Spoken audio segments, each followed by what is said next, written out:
এই যে পাকা বুড়ো, এই যে। আসসালামু আলাইকুম, welcome back to Anika daily blog. Hello everyone, সবাই কেমন আছেন? আশা করি সবাই ভালো আছেন। আলহামদুলিল্লাহ, আমিও ভালো আছি। আজকে আমি আপনাদের সাথে শেয়ার করব আমি আমার ছেলে সারা বিকেলে কী করেছি সেটাই। তো আমি প্রথমে রান্না করার জন্য মাংসটা রেডি করে নিচ্ছিলাম। আর আমি আগে একটা ব্লগে আপনাদের হাতে মাখা মাংসের রেসিপি শেয়ার করেছি, আর আজকেও আমি সেই মাংসই রান্না করব।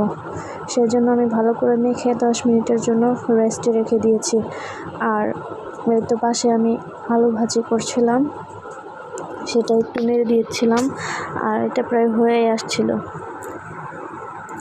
তো মাংসটা যখন 10 মিনিট হয়ে যাবে, আমি রান্নার জন্য একটা কড়াইতে বসিয়ে দেবো, কারণ আমার ইফতারের সময় হয়ে আসছিলো, একদম সময় ছিল না, তাই তাড়াহুড়ো করছিলাম। আর এদিকে মাংসটা বসিয়ে দেওয়ার পরে আমি ঢাকনা দিয়ে ভালো করে ঢেকে দিয়েছি।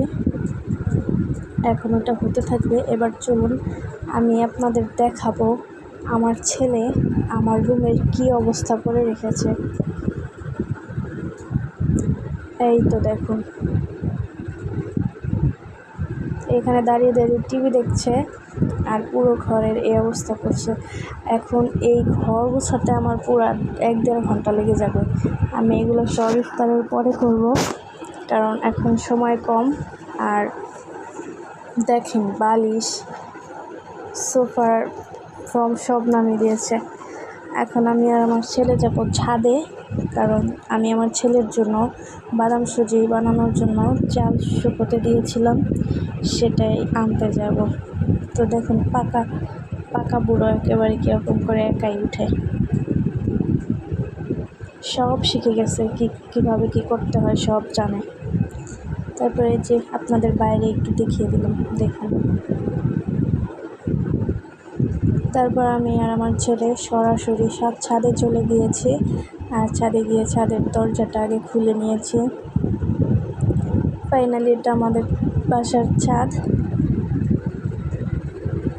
আর ওই তো দেখা যাচ্ছে আমি চাল শুকোতে দিয়েছি। এখন আমি এটা আপনাদের দেখাবো। আমি এখানে পোলাও চাল দিয়ে আমার বাচ্চার জন্য সুজি বানাবো, সেই জন্য এটাকে ভালো করে ধুয়ে শুকোতে দিয়েছি। আপনারা যদি চান সুজি বানানোর রেসিপিটা, তাহলে অবশ্যই আমি আপনাদের সাথে শেয়ার করতে পারি। এটা এখানে শুধু পোলাও চাল ছিল, এটাকে আমি ধুয়ে ভালো করে শুকোতে দিয়েছিলাম। আর ছাদে কী আছে চলুন আপনাদের একটু দেখাই।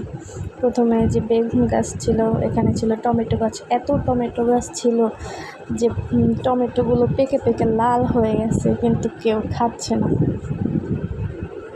আর গাছগুলো মারা যাচ্ছিলো, কীরকম শুকিয়ে গেছে, পানি না দেওয়ার কারণে গাছগুলো শুকিয়ে গেছে, আর সব টমেটো পেকে গেছে। দেখছেন কত টমেটো, মানে অভাব নাই। আর এখন বেশিরভাগ ছাদের মধ্যে বেগুন গাছ আর টমেটো গাছ, দেখতেই পাচ্ছেন কত টমেটো হয়েছে।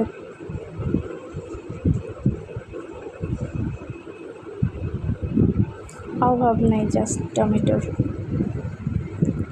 আমি আর আমার বাচ্চা গিয়েছি, আমার বাচ্চা শুধু টমেটো ধরে ছেঁড়ার চেষ্টা করে।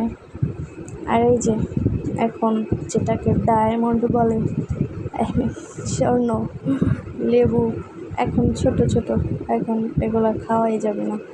আর এই তো আর একটা অন্য ধরনের বেগুন। আর এই যে আমার ছাদে যাওয়ার পর দেখি আকাশে হেলিকপ্টার যাচ্ছে, সেটাই আমি আপনাদের সাথে একটু শেয়ার করলাম। তারপর দেখুন ছাদে এত পরিমাণ পুদিনা পাতা হয়েছে বলার বাহিরে। পুদিনা পাতার গন্ধ শুকলে কার বমি আসে অবশ্যই কমেন্টে জানাবেন। আর বাসায় নিচে চলে যাচ্ছিলাম, তখন দেখি একটা বিড়াল এক কোনায় সিঁড়ির নিচে বসে আছে। তারপর কাছে গিয়ে দেখি অনেকটা আহত হয়েছে, চোখের সামনে অনেকটা রক্ত এসছে। যাই হোক, ফাইনালি বাসায় চলে আসলাম। বাসায় চলে এসে মাংসটা একটু নাড়া দিয়ে দিলাম। মাংসটা নাড়া হয়ে গেলে মাংসটাকে আমি আবার ঢাকা দিয়ে ঢেকে দিব। তারপর আমি আবার দেখবো আমার আলু ভাজিটা হয়েছে কিনা। আলু ভাজিটা নামিয়ে নিব, কারণ আলু ভাজিটা একদম হয়ে গেছে। আর অবশ্যই আমি দেখাবো। এই তো আলু ভাজির ফাইনাল লুক। তারপর কিছুক্ষণ পর আমার মাংস হয়ে গেছে। এই তো আমার মাংসের ফাইনাল লুক। তো আজকের মতো এই পর্যন্ত। টাটা, বাই বাই, আল্লাহ।